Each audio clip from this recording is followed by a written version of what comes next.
중국 속담에 이런 말이 있다고 합니다. 물어보는 사람은 잠시 동안 바보가 되지만 물어보지 않는 사람은 영원히 바보로 남는다. 물어보는 것, 즉 질문의 중요함을 말하는 속담이지요. 영국의 철학자 프란시스 베이컨은 이런 말을 했습니다. 현명한 질문은 지혜의 반이다. 이것 또한 질문의 중요함을 말하는 격언입니다. 바른 지혜를 얻는 것은 현명한 질문으로부터 시작된다는 겁니다. 유대인들의 교육법에 대해서 들어보신 분들은 이런 얘기 다 한 번쯤 들어보셨을 겁니다. 어린 자녀를 둔 우리나라의 학부모들은 아이들이 학교에 갔다가 돌아오면 이렇게 물어본다고 합니다. 오늘은 선생님에게 뭐라고 대답했니? 라고 물어봅니다. 오늘은 선생님한테 뭐라고 대답했니? 반면에 유대인 부모들은 자녀들이 학교에서 돌아보면 이렇게 물어본다고 합니다. 많이 아시죠? 뭐라고 물어볼까요? 오늘은 선생님에게 뭐라고 질문했니? 라고 물어본답니다. 오늘은 선생님에게 뭐라고 질문했니? 좋은 질문을 하도록 권유하고 칭찬해 주는 것이 자녀가 더 지혜로운 사람이 되도록 만드는 특별한 교육 방법이라는 것을 이 유대인 부모들은 알았던 것 같습니다. 좋은 질문이 좋은 대답을 이끌어내고 그것이 더욱 풍성한 가르침으로 이어진다는 것을 유대인 부모들은 알고 있었습니다. 그런데 예수님 당시의 유대인들은, 특별히 오늘 본문에 나오는 제자들은 아직 그런 질문을 할 만한 지혜가 없었던 것 같습니다. 오늘 본문에는 예수님을 향한 제자들의 두 가지의 질문과 예수님의 두 번의 대답이 나옵니다. 제자들은 예수님께 어떤 질문을 했을까요? 제자들의 첫 번째 질문은 이것이었습니다. 오늘 본문 1절 말씀인데요. 우리 같이 한번 다시 읽어볼까요? 본문 1절입니다. 시작. 예수께서 성전에서 나가실 때에 제자 중 하나가 이르되 어떠하리까? 아멘. 예수님께서 성전에서 나오셨을 때 어떤 제자가 물어봅니다. 예수님, 이 건물이, 이 성전이 어떻습니까? 하고 물어봅니다. 여러분, 근데 이것은 단순히 정말 이 건물이 어떻게 생겼습니까? 라는 질문이 아니었습니다. 이 모양과 형태가 어떻게 보입니까? 하는 질문이 아니었습니다. 그 제자들이 정말로 하고 싶었던 질문은 이 성전은 어떻게 되겠습니까? 이 성전도 없어지겠습니까? 아니면 남아있겠습니까? 라는 질문이었습니다. 제자들이 왜 그런 질문을 했을까요? 오늘 마가복음 본문을 통해서는 대화의 흐름이 좀 갑작스러워서 잘 이해하기가 어려울 수 있는데요. 같은 내용을 기록한 마태복음 본문을 보면 제자들이 왜 이런 질문을 했는지를 우리가 쉽게 알 수 있습니다. 여러분, 일단 오늘 본문인 이 마가복음 13장 앞에 이 마가복음 12장에 어떤 내용이 나오는지를 한번 눈으로 보시기 바랍니다. 여러분, 마가복음 12장에 어떤 내용이 나오냐면 예수님이 그 사람들과 대적해서 논쟁하시는 내용이 나옵니다.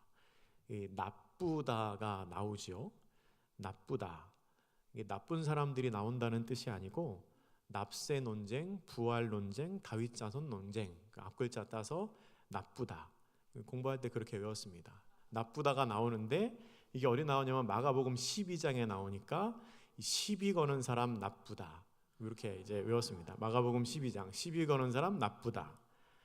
이 나쁘다가 여기에 나온다는 사실을 기억하시고 오늘 우리 본문과 같은 내용을 기록한 마태복음 24장을 우리 한번 보겠습니다. 성경을 앞으로 넘기셔서 마가복음은 손으로 껴 놓으시고요. 마태복음 24장을 한번 보겠습니다. 마태복음 24장 1절과 2절,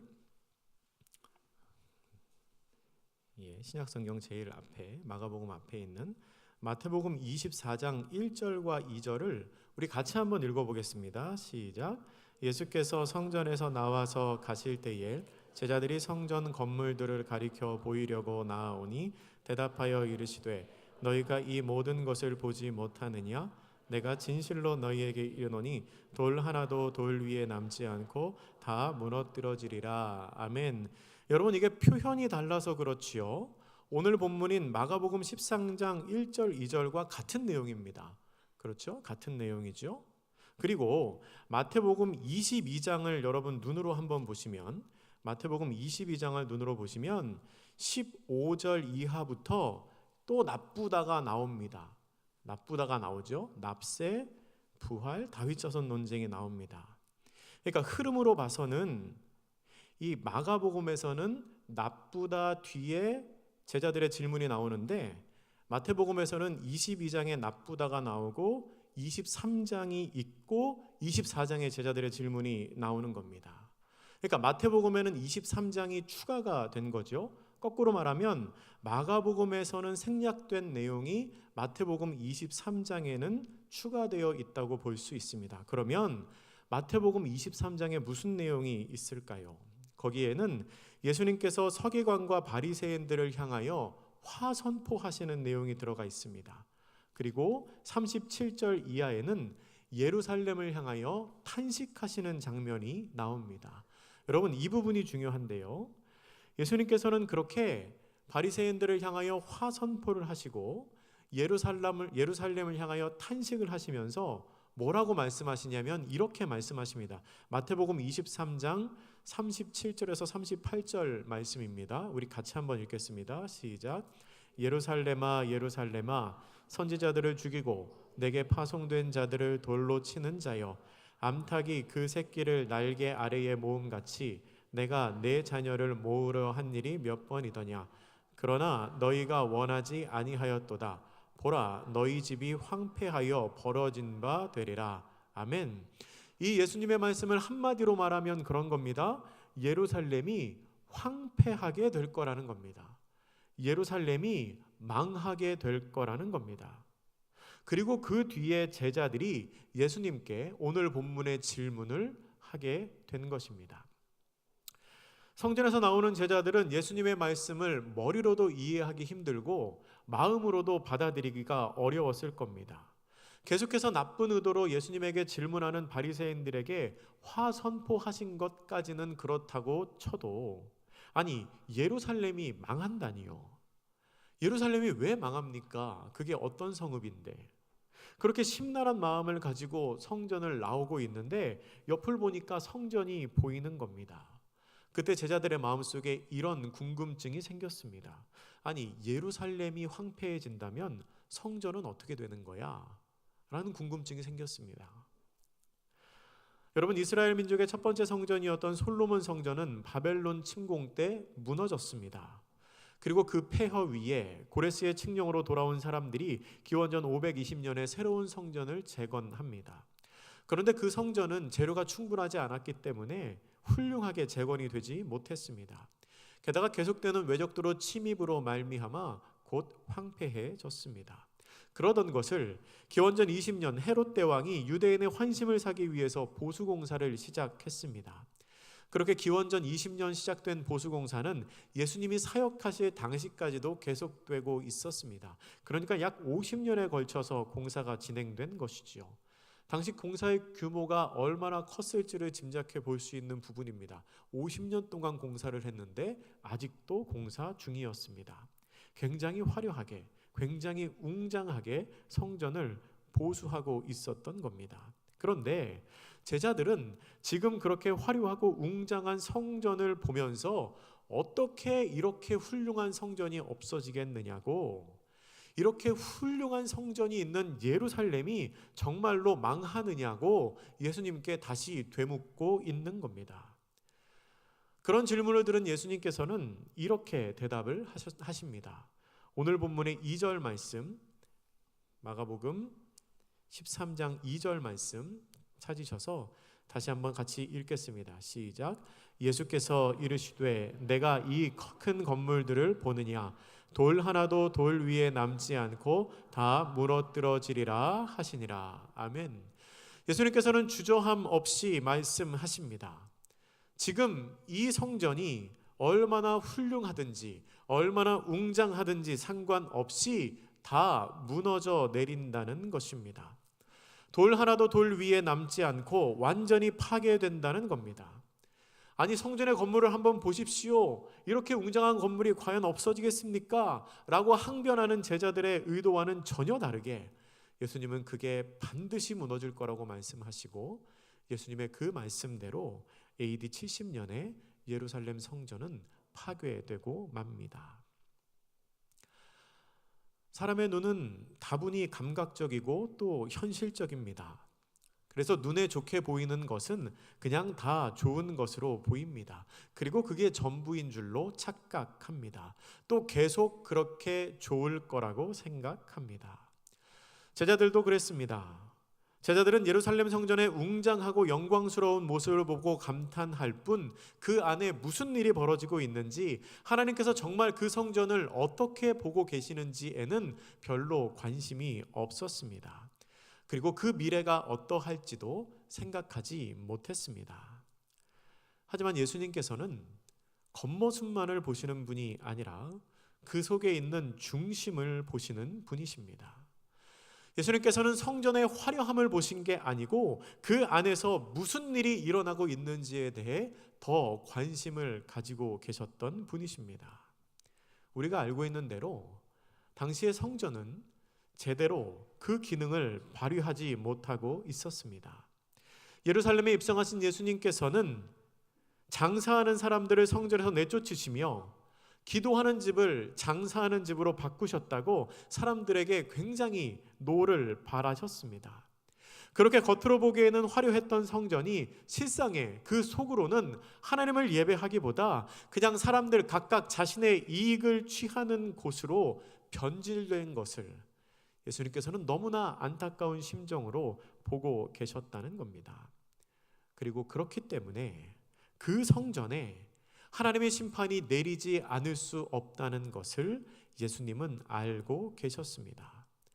겉으로 보기에 아무리 화려한 성전일지라도 그 중심이 올바르지 않으면 심판을 피할 수 없기 때문입니다.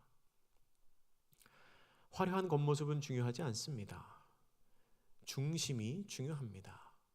겉으로 보이는 것보다 그 내면에 무엇을 담고 있느냐가 훨씬 더 중요합니다.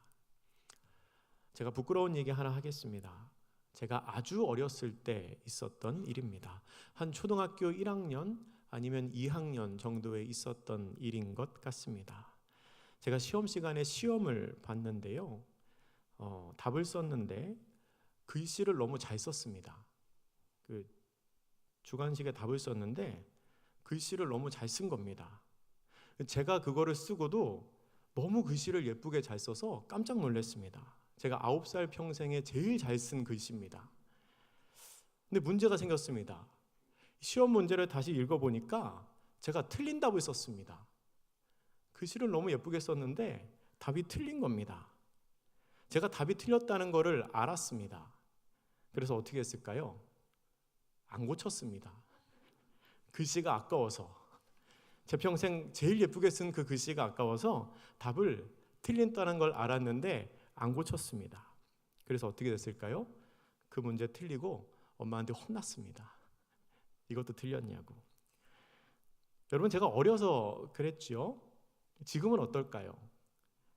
아무리 예쁘게 글씨 써도 틀렸으면 지웁니다. 틀렸으면 고칩니다. 왜 그렇습니까? 글씨가 예쁜 게 중요한 게 아니기 때문에 그렇습니다. 여러분, 눈에 보기에 아무리 예뻐도 틀렸으면 소용없습니다. 틀렸으면 고치고 버려야 됩니다.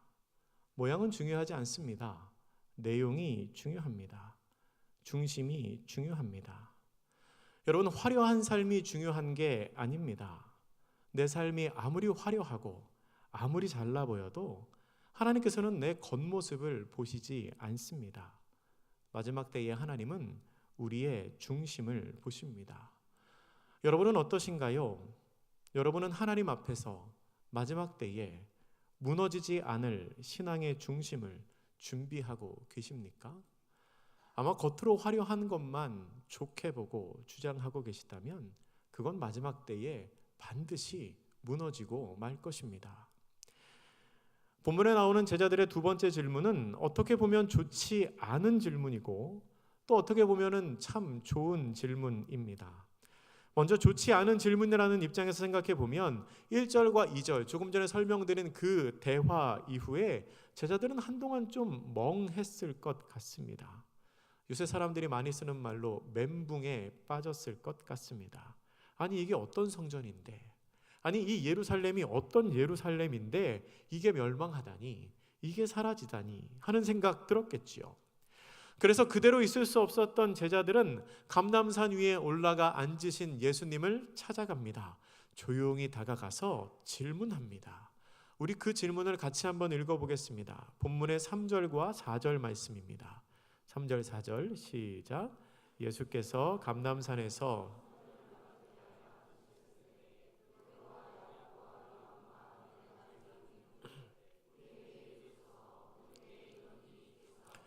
이 모든 일이 이루어지려 할 때에 무슨 징조가 있사오리까? 아멘.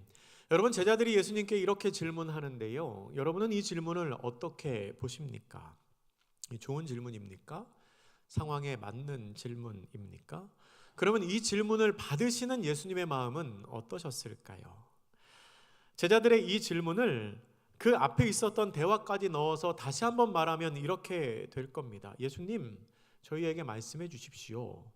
예루살렘과 성전이 멸망한다고 하는데 그 일이 언제 일어나겠습니까? 또 주님께서 다시 오실 그때에는 이 세상에 무슨 일이 일어나겠습니까? 라고 질문합니다. 그런데 여러분, 말씀드린 것처럼 이 질문은 좋은 질문이 아닙니다.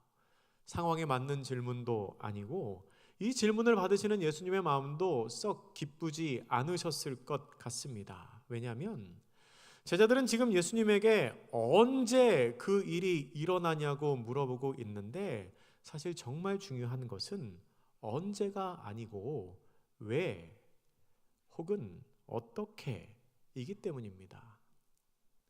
그러니까 예수님의 말씀에 대한 좋은 질문을 하기 위해서는 제자들이 이렇게 물어봤어야 됩니다. 예수님, 저희에게 말씀해 주십시오. 예루살렘과 성전이 왜 멸망하게 되었습니까? 우리가 왜 멸망할 수밖에 없습니까? 그리고 이 멸망을 막기 위해서는 우리가 어떻게 해야 되겠습니까? 어떻게 해야 심판을 돌이킬 수 있겠습니까? 라고 물었어야 했습니다.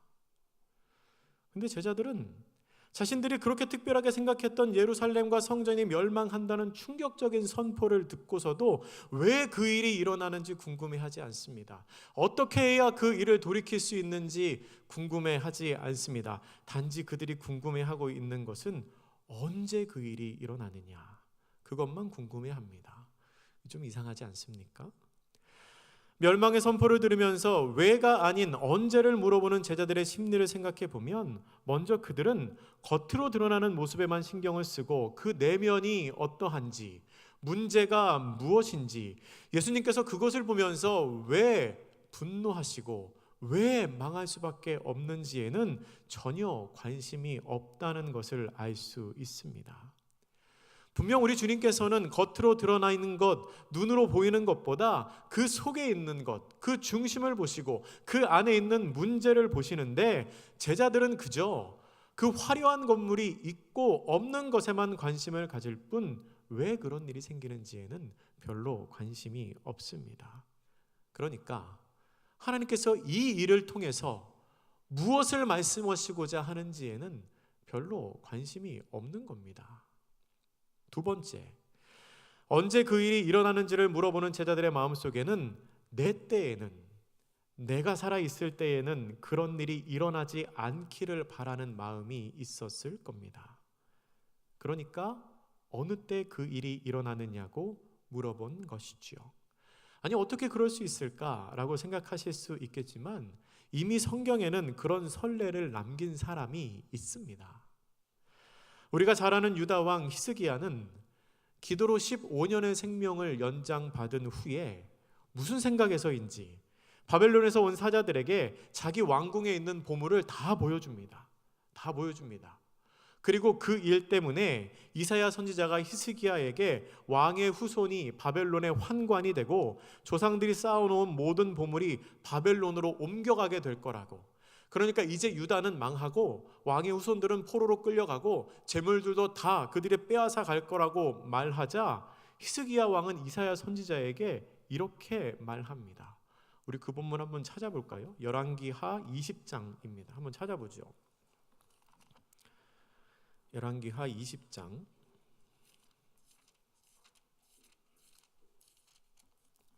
구약 599면에 있는 열왕기하 20장 16절부터 보면 이렇게 됩니다. 이사야가 히스기야에게 이르되 여호와의 말씀을 들으소서. 그러면서 그 얘기를 합니다. 왕의 조상들이 쌓아두었던 것 다 바벨론으로 옮겨갈 것입니다. 18절에 왕의 몸에서 난 아들들 다 사로잡혀 갈 겁니다. 그런데 19절에서 히스기야가 뭐라고 말하냐면 이렇게 말합니다. 히스기야가 이사야에게 이르되 당신이 전한 바 여호와의 말씀이 선하니이다 하고 또 이르되 만일 내가 사는 날에 태평과 진실이 있을진데 어찌 선하지 아니하니요 하니라. 여러분, 이게 무슨 말입니까? 야, 그거 참 잘된 일이다. 내 때에 그런 일 일어나지 않으니 참 다행이다 라고 말하고 있는 겁니다. 후손이 다 바벨론의 포로로 끌려가고 조상 때부터 내려온 재산이 다 다른 사람들에게 탈취물로 빼앗겨도 내 때에 그런 일 일어나지 않으니 참 다행이다 라고 말하고 있습니다. 여러분, 이거 참 어처구니가 없는 말이지요.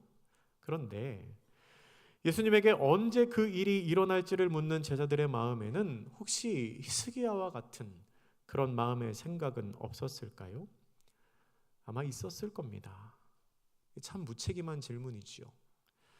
예수님을 향한 제자들의 질문은 곱씹어 볼수록 성숙하지 못한 그리스도인의 전형적인 모습을 보여주는 것 같은 참 씁쓸한 질문입니다. 그렇다면 여러분은 하나님께 어떻게 질문하십니까? 나의 유익을 위한 질문을 하십니까? 아니면 하나님의 뜻을 찾기 위한 질문을 하십니까? 질문이 중요한 이유는 그 질문 안에 질문하는 사람의 의도가 담겨 있기 때문에 중요합니다. 무엇을 질문하는지만 잘 보아도 그 사람이 중요하게 생각하는 것이 무엇인지를 우리는 알 수 있습니다. 여러분은 어떠십니까? 여러분은 여러분에게 어려운 일이 생겼을 때 언제 이 일이 끝날지, 언제 이 고난이 끝나고 기쁜 일이 생길지를 먼저 질문하십니까? 아니면 왜 이 일이 일어났는지, 이 일을 통하여 하나님께서 말씀하시고자 하는 뜻이 무엇인지를 먼저 질문하십니까? 물론 둘 다 중요한 질문입니다. 둘 다 필요한 질문입니다. 하지만 두 질문 중에서 굳이 더 중요한 질문을 꼽자면 아마 두 번째 질문일 것입니다. 그것이 하나님의 뜻을 구하는 질문이기 때문입니다. 바라기는 우리 모두가 하나님 앞에 바른 질문을 할 수 있는 사람들이 되면 참 좋겠습니다. 우리가 하나님께 합당한 질문을 하는 것으로 우리를 향하신 하나님의 뜻을 깨달아 알고 그 깨달은 바대로 신앙생활을 할 수 있는 복된 성도님들이 되시기를 축복합니다. 근데 아까 제가 그런 말씀 드렸습니다. 이 질문이 어떻게 보면 좋은 질문이라고 말씀을 드렸습니다. 여러분, 이게 참 엉뚱한 질문인데요. 그런데 그 질문으로 인해서 예수님께서 마지막 때에 관해서 말씀해 주시는 계기가 됩니다. 어느 때 그런 일이 일어나겠습니까? 라는 제자들의 질문에 예수님은 작정을 하고 계셨던 것처럼 마지막 때에 일어날 일들에 대해서 길게 설명을 해 주십니다. 언제라고 시기는 말씀하시지 않지만 그때 일어날 징조에 대해서 말씀을 하십니다. 먼저 예수님은 미혹을 받지 않도록 주의하라 라고 하십니다. 마가복음 13장 오늘 본문 5절과 6절 말씀 같이 한번 읽겠습니다. 시작. 예수께서 이르시되 너희가 사람의 미혹을 받지 않도록 주의하라. 많은 사람이 내 이름으로 와서 이르되 내가 그라 하며 많은 사람을 미혹하리라. 아멘. 그때가 되면 예수님을 사칭하고 메시아를 사칭하는 사람이 있으니 절대 미혹되지 말라는 겁니다. 그리고 두려워하지 말라고 말씀하시며 그때는 민족이 민족을 대적하고 나라가 나라를 대적하며 지진이 있고 기근이 있을 거라고 하십니다. 오늘 본문 7절과 8절 제가 한번 읽어드리겠습니다. 난리와 난리의 소문을 들을 때에 두려워하지 말라. 이런 일이 있어야 하되 아직 끝은 아니니라. 민족이 민족을, 나라가 나라를 대적하여 일어나겠고 곳곳에 지진이 있을 것이며 기근이 있으리니 이는 재난의 시작이니라. 아멘. 마지막 때에 이런 일이 있을 거라는 겁니다. 근데 여러분 생각해 보면 지금 우리가 사는 이 시대에 이런 일들이 실제로 일어나고 있지 않나요? 자칭 예수라고 말하는, 구원자라고 말하는 이단들이 많이 있습니다. 민족이 민족을 대적하고 나라가 나라를 대적하는 일들이 계속해서 일어납니다. 지진이 있고 기근이 있습니다. 이 시대에 실제로 그러한 일들이 일어나고 있다면 혹시 지금 우리가 사는 이 시대가 예수님께서 말씀하신 그 마지막 때는 아닐까요? 여러분, 이 시대가 마지막 때일 수 있습니다. 우리 깨어 있어야 합니다. 또한 예수님께서는 제자들에게 조심하라고 말씀하십니다. 사람들에게 고난을 당할 것을 경고하십니다. 그러나 미리 염려하지 말고 성령님이 말하게 하시는 대로 대답하라고 하십니다. 본문 9절에서 11절까지 그 말씀을 하십니다. 또한 마지막 때에는 모든 인간적인 관계가 끊어질 거라고 말씀을 하십니다. 부모와 자녀, 형제 간의 의가 끊어집니다. 일부러 끊으라는 것이 아니라 복음을 모르면 갈라질 수밖에 없다는 겁니다. 복음을 모르는 형제를 억지로 붙잡고 천국에 들어갈 수는 없습니다. 마지막 때의 구원의 문제 앞에서는 그 어떤 것도, 심지어는 가족일지라도 복음과 바꿀 수 없다는 겁니다. 참 무서운 얘기죠. 이런 무서운 얘기들이 계속 반복되는데요. 근데 예수님께서 이 무서운 이야기를 계속해서 반복하시는 이유가 있습니다. 예수님께서는 사람들에게 두려움을 주기 위해서 그 이야기를 하신 게 아닙니다.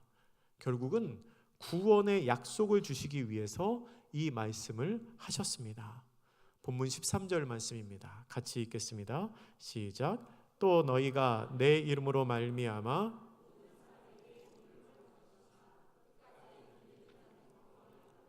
아멘. 너희가 모든 사람에게 미움을 받을 것이나 끝까지 견디는 자는 구원을 받으리라. 아멘. 예수님께서는 이 말씀을 하고 싶으셨습니다. 마지막 때가 가까울수록 약속의 때도 가까워 옵니다. 견디기 힘든 핍박이 있을수록 그 너머에 있는 하나님의 영광도 가까이 옵니다. 물론 힘듭니다. 너무 힘듭니다. 그러나 견딜 수 있습니다. 견뎌야 합니다. 왜냐하면 그 뒤에 구원이 있기 때문입니다. 예수님께서는 지금 제자들에게 그 구원의 과정까지 견뎌야 하는 수고에 대해서 말씀하고 계십니다. 수고는 힘들지만, 과정은 어렵지만 그 끝이 구원이기에 포기하지 말고 견디라는 겁니다. 특정한 직업에 대해서 이야기하는 걸 용서하시기 바랍니다. 제가 전에 교회에 있을 때 어떤 청년이 자기 얘기를 했습니다. 삶 나눔을 하는데 자기 얘기를 합니다. 그 청년은 의대생이었는데요. 너무 힘들다는 겁니다. 이제 예과 마치고 본과 들어가는데 공부할 양도 너무 많고 공부도 너무 어렵고 참 힘들다고 합니다. 또 인턴과 레지던트 과정 들어가면 잠도 못 자고 고생한다는데 그 생각하면 너무 두렵고 벌써부터 마음이 힘들고 괴롭다는 겁니다. 그 말을 듣고 저는 그 청년에게 이렇게 말했습니다. 아이고 고생하네. 아이고 힘들겠네. 그렇게 말했습니다. 근데 옆에 있던 다른 청년은 그 청년이 말하는 걸 이렇게 듣고 야 부럽다 그럽니다. 부럽다. 그 뭐가 부럽냐고. 그랬더니 이렇게 말합니다.